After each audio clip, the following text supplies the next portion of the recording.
এ কি, এই গর্তে এত বড় সাপ ছিল আর আমি দেখতেই পেলাম না। গর্তের সাথে সাথে সাপটিকে তো আমি কেটে ফেললাম। সাপটিকে দেখে তো অনেক বিষধর সাপ মনে হচ্ছে। এখানে মনে হয় আরো সাপ রয়েছে। আমি দ্রুত পালিয়ে যাই। এরপর মাধব পালিয়ে যায়। তখন সেই গর্ত থেকে একটি বাচ্চা সাপ বেরিয়ে আসে। এটা কে ছিল? আমার গর্তে আমার মাই তো থাকবে। ডিম থেকে বের হওয়ার সাথে সাথে বাবা মা এখানে লুকিয়ে রেখে গেছে। আমার মাকে আমি আজও দেখিনি। নিশ্চয়ই মা আমার সাথে দেখা করতে এসেছিল। আর ওই শয়তান কৃষক আমার মাকে মেরে ফেললো আর আমাকে মায়ের আদর থেকে বঞ্চিত করলো। মা, ওর জন্য আমি আমার মাকে হারিয়েছি। আমার মায়ের মৃত্যুর প্রতিশোধ আমি নেবই, ছাড়বো না ওকে। ওহ বাবা, জোর বাঁচা বেঁচেছি। আর একটু হলেই সাপটা আমাকে কামড়ে দিত। ওগো, কি হয়েছে? এমন হাঁপাচ্ছ কেন? আর এত তাড়াতাড়ি তোমার আলকাটা শেষ? আর বলো না, আল আর কাটলাম কোথা থেকে। আজকে আমার কপালটাই খারাপ।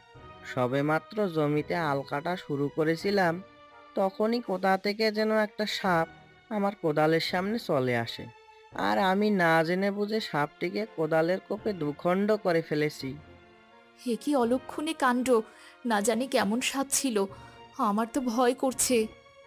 বাবা মা, তোমরা এত ভয় পাচ্ছ কেন? সাপকে আবার কেউ ভয় পায় নাকি? আর এমনিতেও বাবা কি আর ইচ্ছে করে সাপটিকে মেরেছে? জানো বাবা, সাপ আমার খুব ভালো লাগে। তোর বাবা সাপের ভয় পালিয়ে এসেছে, আর তোর সাপ ভালো লাগে? বোকা মেয়ে! খবরদার, কোনো সাপ দেখলে ভুলেও তার কাছে যাবি না। সাপের বিষ খুব ভয়ানক।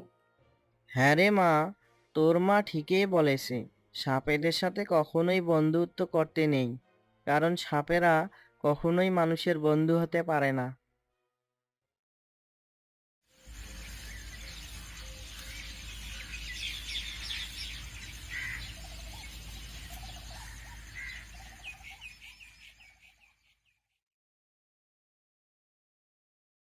কোথায় ওই কৃষক? আজ না হয় কাল তোকে তো এই মাঠে আসতেই হবে।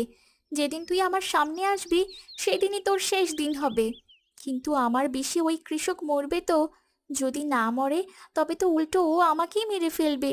না না, আমাকে বুদ্ধি খাটিয়ে কাজ করতে হবে।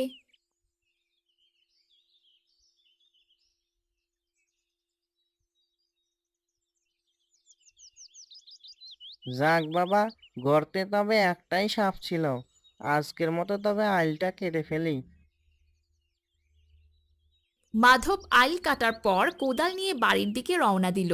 তখন সেই সাপটিও মাধবের পিছু নিয়ে তার বাড়ির দিকে চলতে শুরু করলো।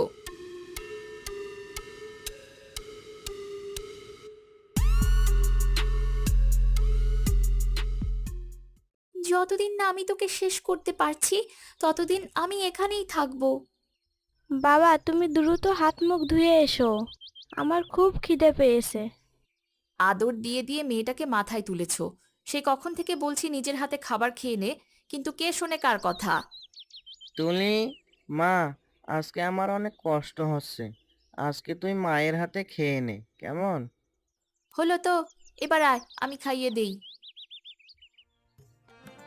মিতালি তুলিকে খাবার খাইয়ে দেয়।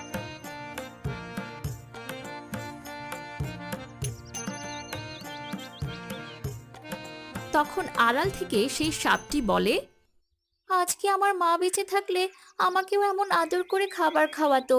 মা, তুমি আমাকে ছেড়ে এভাবে চলে গেলে আমি এই মেয়েটিকে কামড়ে দেব। তবেই না ওর মা বাবা উচিত শিক্ষা পাবে।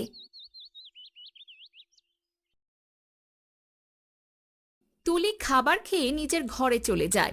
তখন সে দেখতে পায় তার ঘরে সেই সাপটি। আমার ঘরে এত সুন্দর একটা সাপ! আমি তোমাকে অনেক পছন্দ করি।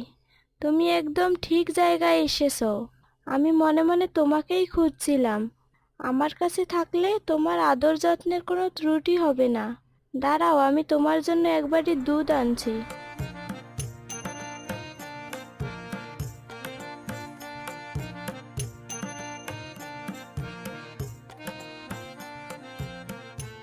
আরে, এ আমি কোন বিপদে পড়লাম?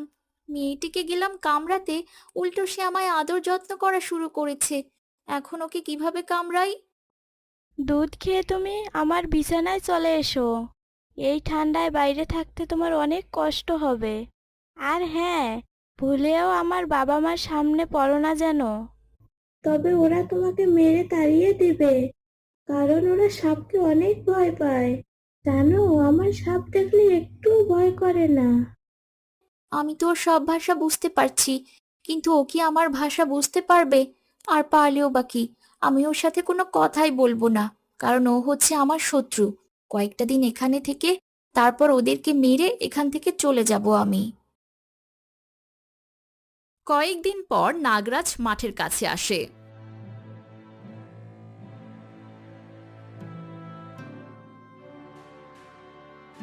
এ কি, এই মাঠটিকে এভাবে কে ফসল চাষ করেছে?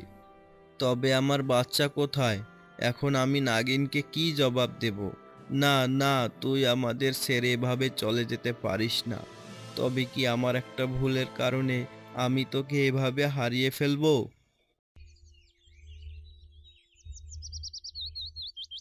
বাবা, মাকে তো হারিয়েছি, তুমিও কি আমার খবর নিতে আসবে না?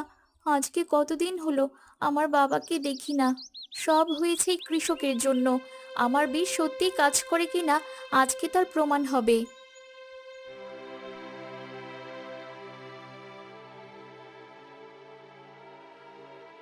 ওই তো আমাদের কন্যা। মা, তুই ওইদিকে কোথায় যাচ্ছিস? মানুষের ঘরে ঢুকে মানুষদেরকে কামড়ে দিতে যাস না। আমার কাছে আয়। আমরা তোকে কত খুঁজেছি, আর তুই কি না এখানে?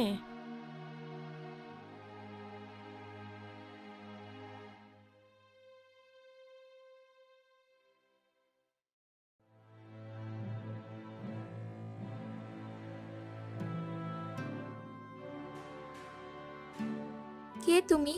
আমার মা মারা গিয়েছে। ওই কৃষক আমার মাকে মেরেছে। তাই তো মায়ের মৃত্যুর প্রতিশোধ নিতে আমি এখানে এসেছি। ওগো, আমাদের কন্যা এসব কি বলছে? ও তো নাগিন কন্যা, ও তবে কাকে হারিয়েছে? মা, আমাদের কাছে আয় তুই। ওদের ক্ষতি করিস না। ওরা তোর মাকে মারেনি। তোর মা বেঁচে আছে। এই তো তোর মা। বাবা, তবে সেদিন কে মারা গিয়েছিল? আমি তো এই কৃষকের ঘরের আঙিনায় ঘোরাফেরা করছি শুধুমাত্র মায়ের মৃত্যুর প্রতিশোধ নিতে। এই কৃষক তোর মায়ের কোনো ক্ষতি করেনি, বরং উপকার করেছে। সেদিন তোর জীবন বাঁচিয়েছে।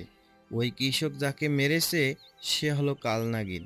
ওই তোর ক্ষতি করতে এসেছিল, আর কৃষক তার অজান্তেই ওই কালনাগিনকে মেরে তোকে বাঁচিয়েছে। কি বলছে বাবা? তবে কাল রাতে যে আমি এদের খাবারে আমার বিষ মিশিয়ে রেখেছিলাম, তাহলে তার কি হবে? এই নিষ্পাপ মানুষেরা তবে মারা যাবে?